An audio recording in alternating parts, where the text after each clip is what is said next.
মুখ্যমন্ত্রীর পিতৃ পরিচয় নিয়ে কুকথা, বলো হরি হরিবল বলে দিলীপ ঘোষের কুষ্ঠপুত্তলিকা দাহ তৃণমূলের। ত্রিপুরায় গেলে ত্রিপুরার মেয়ে আর গোয়ায় গেলে গোয়ার মেয়ে। নিজের বাবাকে আগে ঠিক করুন মুখ্যমন্ত্রী।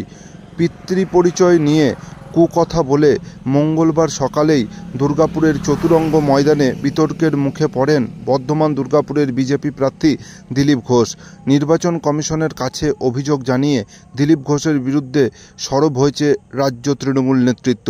এবার দুর্গাপুরের ব্যানাচিতিতে দিলীপ ঘোষের বিরুদ্ধে মুখ্যমন্ত্রীর নামে কুরুচিকর মন্তব্যের অভিযোগ তুলে পশ্চিম বর্ধমান মহিলা তৃণমূলের প্রতিবাদ মিছিলের নেতৃত্ব দেন পশ্চিম বর্ধমান জেলা তৃণমূলের সভানেত্রী অসীমা চক্রবর্তী, নগর নিগমের প্রশাসক মণ্ডলীর সদস্য রাখি তিওয়ারি সহ তৃণমূল নেতৃত্ব।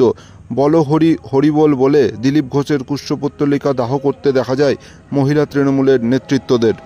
বাংলা নিজের ভাইপোকে চায়, বিহার ইউপি থেকে। দিদি গিয়ে গোয়াতে বলেন আমি গোয়ার মেয়ে, ত্রিপুরায় আমি ত্রিপুরার মেয়ে। বাপ তো ঠিক করুন, যাত্রার মেয়ে হওয়া ঠিক নয়। আর ওনার আসলে এটাই মনে হয় সংস্কৃতি, উনি সবসময় অপশব্দ ব্যবহার করেন মহিলাদের জন্য।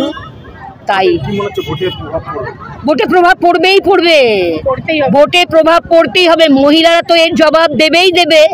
তারপরে আমাদের প্রত্যেকের বাড়িতেই তো দাদা, ভাই, বাবা, ছেলে সবাই তো আছে। কেননা একটু আগেই বললাম, মেয়েদের অনেক রূপ হয়। প্রথমে কন্যা, তারপরে স্ত্রী, তারপরে মাতা, তারপরে শাশুড়ি।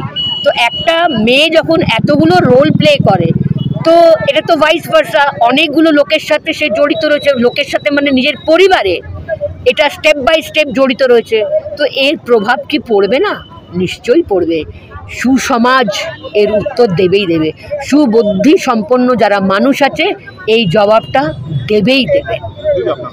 অসীমা চক্রবর্তী, জেলা সভানেত্রী, পশ্চিম বর্ধমান।